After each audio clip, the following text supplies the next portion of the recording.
नमस्कार, आप सभी का स्वागत है यूथ अध्ययन के चैनल पे। देखिए एक बार फिर से मैं आप सभी के बीच एचपीटेट जून 2025 के लिए करंट अफेयर का पार्ट 4 लेके आ चुका हूँ।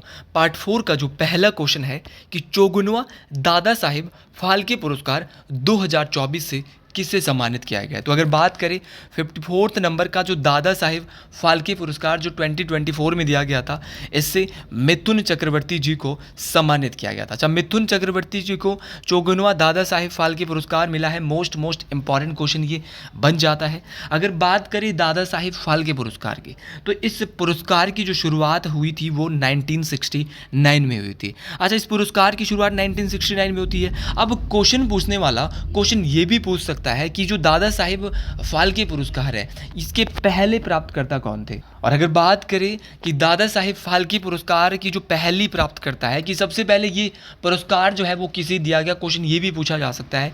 तो सबसे पहले ये पुरस्कार देविका रानी जी को दिया गया। इस बात को आपने याद रखना है। अगर बात की जाए इस पुरस्कार की, तो इस पुरस्कार में जो पुरस्कार राशि दी जाती है वो 10 लाख रुपए की नगद राशि, 10 लाख रुपए की नगद राशि और एक स्वर्ण कमल पदक और एक शॉल जो है वो इस पुरस्कार के साथ दिया जाता है। अब ये जो दादा साहिब फाल्के पुरस्कार है उसको कौन देता है, तो अगर बात करें दादा साहिब फाल्के पुरस्कार की, तो इसको केंद्रीय सूचना एवं प्रसारण जो मंत्रालय भारत का है उनके द्वारा दिया जाता है। इस बात को आपने याद रखना है। अच्छा, क्वेश्चन पूछने वाला क्वेश्चन ये भी पूछ सकता है कि वर्ष 2022 का यह पुरस्कार जो है वो 2024 में मिला है, और 2021 का जो पुरस्कार था वो वाहिदा रहमान किसको मिला था। ऐसा क्वेश्चन भी आ सकता है 2021 में किसको मिला, वाहिदा रहमान को मिला। अगर आप भी एचपीटेट जून की प्रिपरेशन कर रहे हैं और हमसे पेड हैंड रिटन नोट्स चाहते हैं किसी भी स्ट्रीम के, तो आप इस नंबर पे कांटेक्ट कर सकते हैं 7876145409। हमारे पास आपके लिए वो हैंड रिटन नोट्स है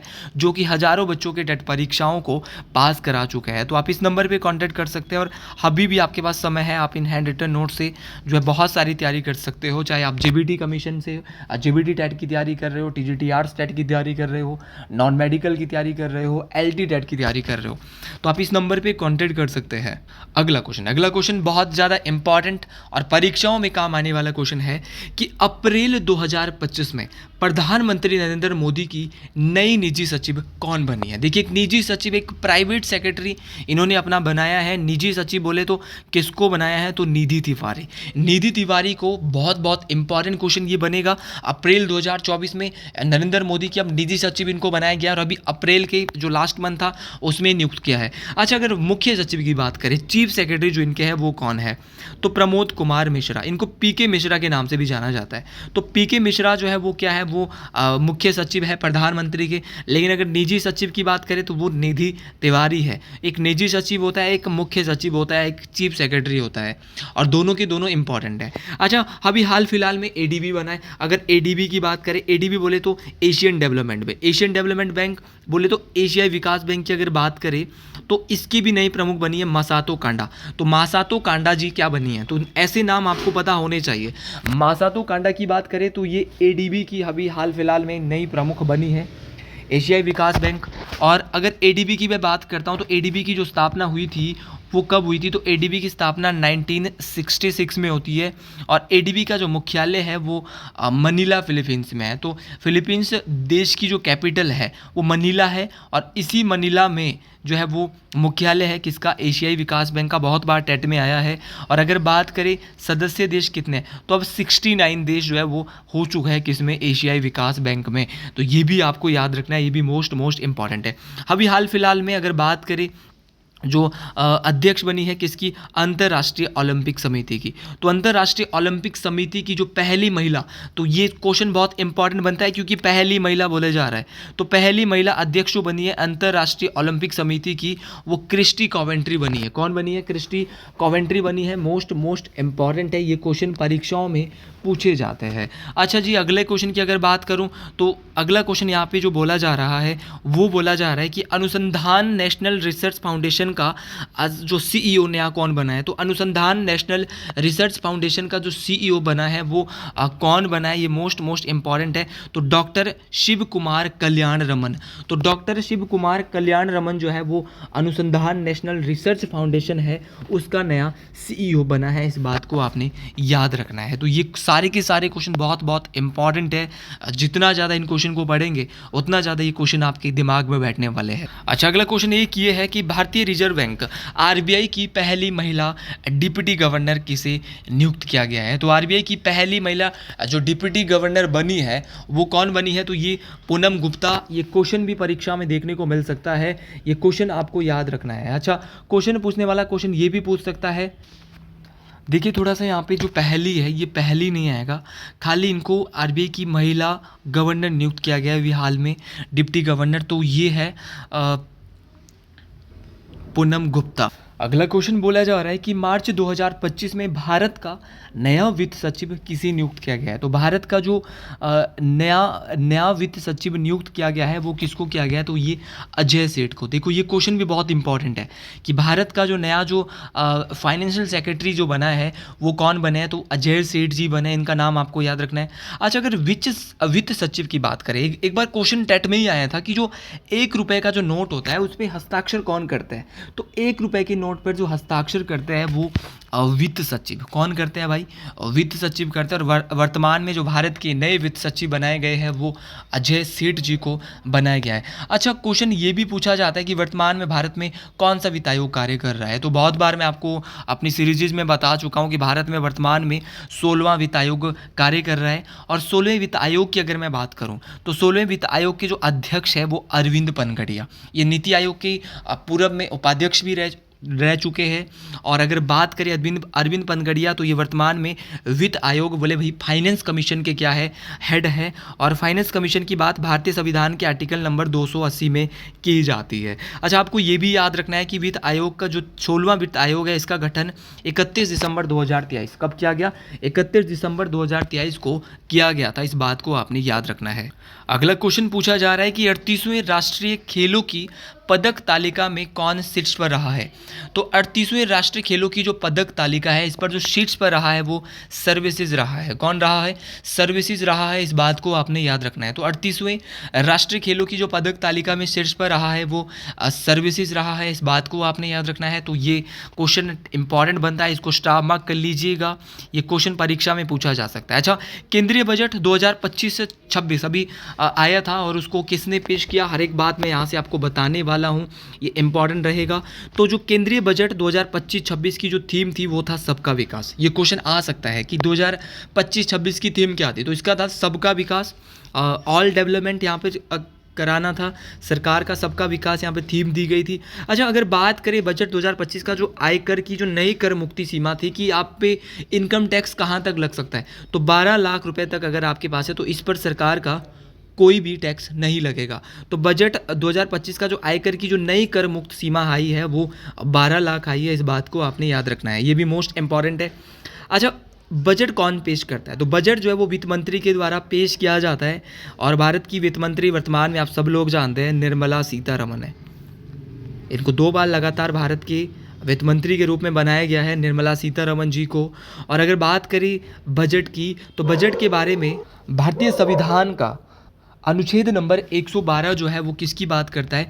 बजट की बात करता है। इस बात को भी आपने याद रखना है। तो ये सारे क्वेश्चन आपको याद रखने हैं। वित्त मंत्री कौन है? ये बजट पेश करता है। अब नई जो दर आई है इनकम टैक्स की वो कितनी है? तो 12 लाख रुपए अगर आपके पास है तो इस पर कोई टैक्स सरकार नहीं लगाएगी। थीम जो बजट की थी सबका विकास था और 50 करोड़ के आसपास अनुमानित बजट था, 50,000 कुछ करोड़ था ये। तो ये आपको जरूर याद रखना है, ये भी मोस्ट इंपॉर्टेंट है। अगला क्वेश्चन इससे भी अच्छा क्वेश्चन है कि 59वें ज्ञानपीठ पुरस्कार 2025 से किसे सम्मानित किया गया है? तो देखिए जो 59वां ज्ञानपीठ पुरस्कार 2025 है इससे जो सम्मानित किया गया है वो विनोद कुमार शुक्ल को सम्मानित किया गया। अच्छा, विनोद कुमार शुक्ल को 59वां ज्ञानपीठ पुरस्कार दिया गया है। अब बहुत बार क्वेश्चन पूछा जाता है कि ज्ञानपीठ पुरस्कार किस क्षेत्र में दिया जाता है? तो ज्ञानपीठ पुरस्कार साहित्य के क्षेत्र में, किस क्षेत्र में? साहित्य के क्षेत्र में दिया जाता है। मोस्ट इंपॉर्टेंट है।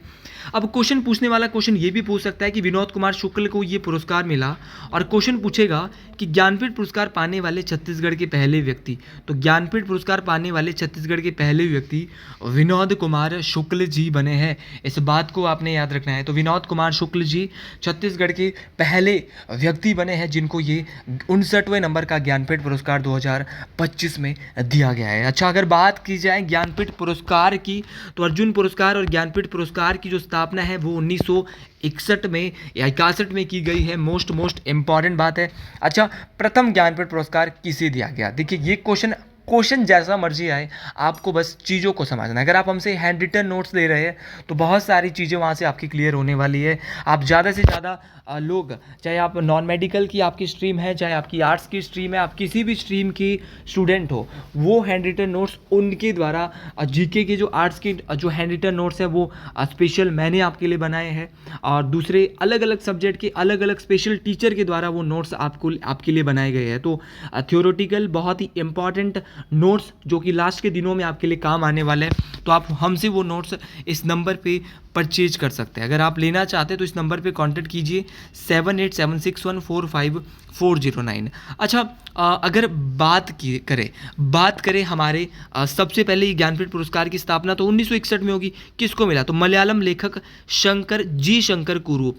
तो जी शंकर कुरूप को 1965 में ये पुरस्कार दिया गया था, तो ये भी आपको याद रखना है। अच्छा, आगे बढ़ते हुए अगला क्वेश्चन बोला जा रहा है कि भारत के किस केंद्रीय बैंक ने 2025 में डिजिटल परिवर्तन का पुरस्कार जीता? तो भारत का वो कौन सा केंद्रीय बैंक है? अब आप बोलेंगे कि इसने तो आंसर क्वेश्चन में ही आंसर बता दिया भाई बंदे ने। तो केंद्रीय बैंक भारत का है आरबीआई। तो आरबीआई ने जो है वो 2025 में डिजिटल परिवर्तन का जो है वो पुरस्कार जीता है। आरबीआई की बात करें, इसने डिजिटल परिवर्तन का पुरस्कार तो जीता, लेकिन इसकी स्थापना कब हुई, क्वेश्चन ये पूछा जाता है। तो आरबीआई की स्थापना 1 अप्रैल 1935 को हुई थी। इसके पहले गवर्नर सर ऑसबोर्न स्मिथ इसके पहले गवर्नर थे, और वर्तमान में जो इसके गवर्नर है वो संजय मल्होत्रा है। संजय मल्होत्रा इसके वर्तमान गवर्नर है। और आरबीआई का जो मुख्यालय है वो मुंबई में है। कहाँ पर है? मुंबई में जो है वो आरबीआई का मुख्यालय है। इस बात को आपने याद रखना है। अच्छा, अगर बात करें उत्तराखंड में आयोजित 38वीं, अगला क्वेश्चन है राष्ट्रीय खेलों का विषय क्या था? अभी थोड़ी देर पहले हमने पढ़ा था कि सबसे ज़्यादा पदक किसने जीते, तो आपने वहाँ पर बताया सर्विसेज ने सबसे ज़्यादा पदक वहाँ पे जीते। लेकिन इसका जो उद्देश्य है, इसका जो विषय जो है वो जो कौन से नंबर की नेशनल गेम थी ये भी पूछा जा सकता है। तो 38वें नंबर के राष्ट्रीय खेल थे, इसमें था ग्रीन गेम्स। अब लास्ट के दिनों में हिमाचल के करंट अफेयर मैं आपके बीच लाने वाला हूँ। अब हिमाचल के करंट अफेयर तो मैं इसमें भी थोड़े बहुत डाले हैं, लेकिन मेरा मकसद ये है कि हिमाचल के करंट अफेयर तो पूछे जाते हैं, लेकिन दूसरे भी पूछे जाते हैं। तो करंट अफेयर के ज़्यादा क्वेश्चन तो नहीं रहते, लेकिन जितने रहने वाले हैं वो मैं आपके बीच यहाँ पे लाने वाला हूँ। तो ग्रीन गेम्स जो है यहाँ पर विषय था, थीम थी 38वें राष्ट्रीय गेम्स। अगला क्वेश्चन बोला जा रहा है कि हिमाचल प्रदेश सरकार द्वारा देसी शराब और विदेशी और भारतीय निर्मित विदेशी शराब पर कितना प्राकृतिक खेती उपकर लगाया गया है? तो जो हिमाचल प्रदेश की जो सरकार है उनके द्वारा जो देसी शराब जो देश में बनती है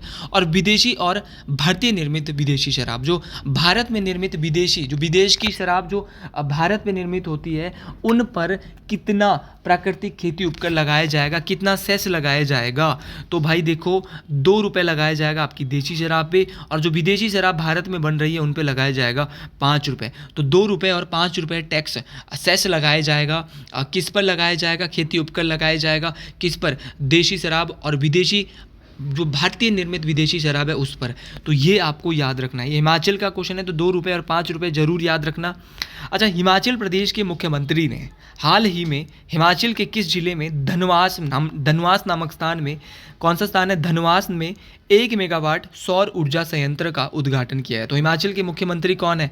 पहले तो आपको यही पता होना चाहिए। तो ठाकुर सुखविंदर सिंह सुक्खू जी हिमाचल के मुख्यमंत्री है, और इनके द्वारा धनवास नामक जो जगह है वहाँ पर 1 मेगावाट सौर ऊर्जा संयंत्र का उद्घाटन किया गया है। ये चंबा जिले में पड़ता है। कहाँ पर पड़ता है? चंबा जिले में। इस बात को आपने याद रखना है।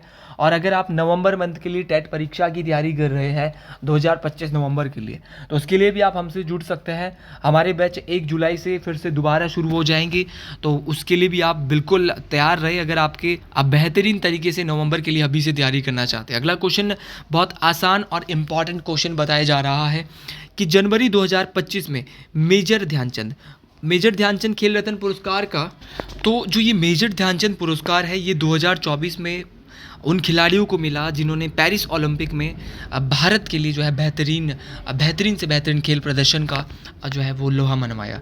तो ये मनु भाकर जो कि शूटिंग खेल से संबंधित थी। और मनु भाकर के बारे में इतना कहूँगा कि ऐसा क्वेश्चन टेट में आ सकता है कि ऐसी भारतीय महिला खिलाड़ी जिसने एक ही ओलंपिक में 2 पदक जीते। तो एक ही ओलंपिक में 2 पदक जो जीते वो जीते मनु भाकर ने। किस में जीते? मनु भाकर ने। और शूटिंग खेल से ये संबंधित है। अच्छा, अगला है हरमनप्रीत सिंह।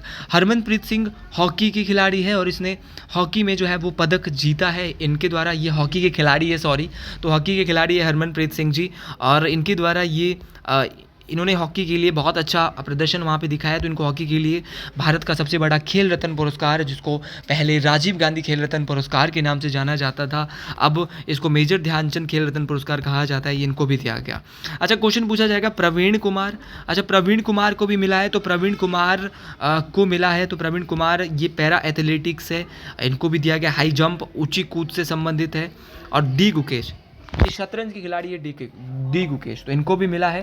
तो ये भी आपको याद रखना है, मोस्ट इंपॉर्टेंट है। अच्छा, कुछ इंपॉर्टेंट पॉइंट्स की बात करते हैं। तो इंपॉर्टेंट पॉइंट में अगर कहूँ तो जो ये जो है इसकी जो सबसे पहले जो भारत के लिए जो पहले प्राप्तकर्ता थे वो कौन थे? तो पहले प्राप्तकर्ता थे विश्वनाथ आनंद।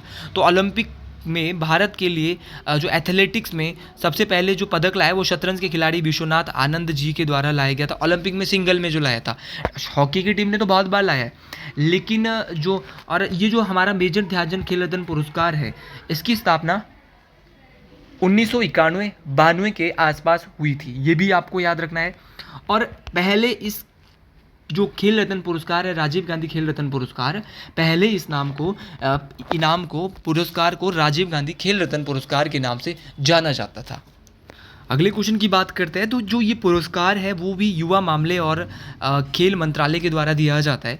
और अगर बात की जाए पुरस्कार राशि पूछी जा सकती है इस बार, क्योंकि लास्ट टाइम 2024 में काफ़ी लोगों को ये पुरस्कार मिला है, तो 25 लाख पुरस्कार राशि यहाँ पर रहती है। और अगर बात करें ये जो है वो युवा जो है वो कार्यक्रम और खेल मंत्रालय के इसके लिए पुरस्कार राशि देता है। अगला क्वेश्चन यहाँ पे मोस्ट इम्पॉर्टेंट क्वेश्चन है कि दिसंबर 2024 में किस लेखिका को 34वां ब्याज सम्मान 2024 मिला। और अगर ये क्वेश्चन टेट में आता है तो मेरा मानना है कि 90% बच्चे गलत कर देंगे, क्योंकि करंट अफेयर के ऐसे क्वेश्चन याद नहीं रहते हैं। दिसंबर 2024 की बात है, 34वां ब्याज सम्मान पूछा जा रहा है, तो ये क्वेश्चन आपको पता होने चाहिए। तो ये मिला है सूर्य बालाजी को। सूर्य बालाजी की बात करें तो इनको जो है वो मिला है। अगर इनकी बात करें और 2024 का जो ये पुरस्कार है, इनके उपन्यास कौन देश को वासी, वेणु को डायरी, और ये इनके लिए मिला है कौन देश को वासी और वेणु की डायरी। ये भी पूछा जा सकता है कि वेणु की डायरी, कौन देश को वासी, ये क्या है। तो ये एक प्रकार के उपन्यास है और इनको 2024 में 34वां ब्याज सम्मान इनके लिए मिला है।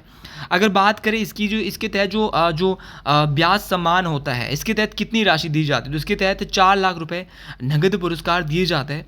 और प्रथम पुरस्कार जो प्रथम ब्याज सम्मान से जिसको सम्मानित किया गया था वो राम विलास शर्मा को किया गया था, जिनकी किसके लिए किया था? तो इनके भारत की प्राचीन भाषा और परिवार और हिंदी के लिए। तो भारत की प्राचीन भाषा, परिवार और हिंदी के लिए इनको सम्मानित किया गया था, रामविलास शर्मा को। देखो यार, एक्स्ट्रा चीज़ें जो मैं आपको बताता हूँ ना, ये बहुत इंपॉर्टेंट है, इसको आप स्टार मार्क जरूर कर लीजिएगा।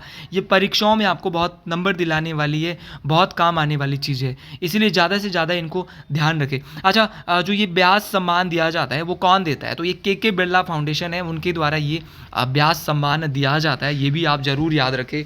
देखिए, ये भी इंपॉर्टेंट है, ये भी परीक्षाओं में काम आने वाला है।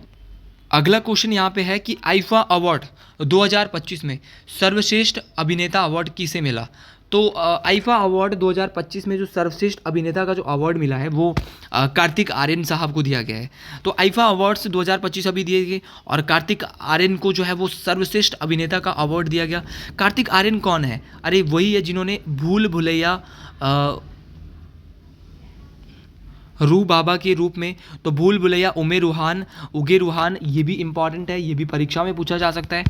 तो ये आपको याद रखना है कि आईफा अवार्ड 2025 में जो सर्वश्रेष्ठ अभिनेता जो रहे हैं वो कौन रहे हैं, तो ये मोस्ट इंपॉर्टेंट नाम है कार्तिक आर्यन। और आईफा अवार्ड 2025 की जो सर्वश्रेष्ठ मूवी रही है, अगर ये क्वेश्चन पूछ लिया तो फिर दिक्कत हो सकती है, लापता लेडीज। तो ये आपको याद रखना है, लापता लेडीज जो है वो सर्वश्रेष्ठ क्या रहे हैं यहाँ पर जो है आईफा अवार्ड की क्या है, सर्वश्रेष्ठ जो है वो मूवी रही है, बेस्ट फिल्म ऑफ आईफा रही है, ये आपको याद रखना है। मोस्ट इम्पॉर्टेंट है, ये पुरस्कार बार बार पूछे जाते हैं। अच्छा, ये भी आपको बिल्कुल पता चल गया। अच्छा, क्वेश्चन ये भी पूछा जा सकता है कि आईफा अवार्ड 2025 की सर्वश्रेष्ठ सिंगर कौन रहे हैं, तो वो रहे हैं जुबिन नौटियाल। जुबिन नौटियाल जो है वो सर्वश्रेष्ठ जो है वो सिंगर रहे हैं। मोस्ट इम्पॉर्टेंट है। अगले क्वेश्चन की ओर बढ़ते हैं कि विश्व सरकार शिखर सम्मेलन वर्ल्ड गवर्नमेंट समिट 2025 का 12वां संस्करण कहाँ आयोजित हुआ। तो अगर बात करें वर्ल्ड गवर्नमेंट समिट 2025 की, तो ये आयोजित हुआ था दुबई बोले तो यूएई, तो ये आपको याद रखना है। तो ये यूएई में आयोजित हुआ था, जो कि विश्व सरकार शिखर सम्मेलन था। मोस्ट इम्पॉर्टेंट है। और क्वेश्चन ये भी आ सकता है कि मेज़बान कौन सा शहर है, तो यही क्वेश्चन आपको ये भी इस करके आ सकता है। क्वेश्चन ये भी आ सकता है कि विश्व सरकार सम्मेलन का भी कौन सा सम्मेलन हुआ, तो 12वां संस्करण हुआ। तो इसमें सारी की सारी चीज़ें आपको याद रखनी है। और इसका जो विषय था, इसकी जो थीम थी कि भविष्य की सरकारों को आकार देना। तो भविष्य की सरकारों को आकार देना ये थीम थी आपकी। और इसमें जो है 140 देशों के नेता जो शासन के बारे में जो है एकत्रित हुए थे, तो ये भी आपको याद रखना है। तो आज के लिए इतना ही। अगर आपको मेरी वीडियो पसंद आई है तो कमेंट बॉक्स में ज़रूर लिखिएगा। हर हर महादेव, जय हिंद, जय हिमाचल प्रदेश।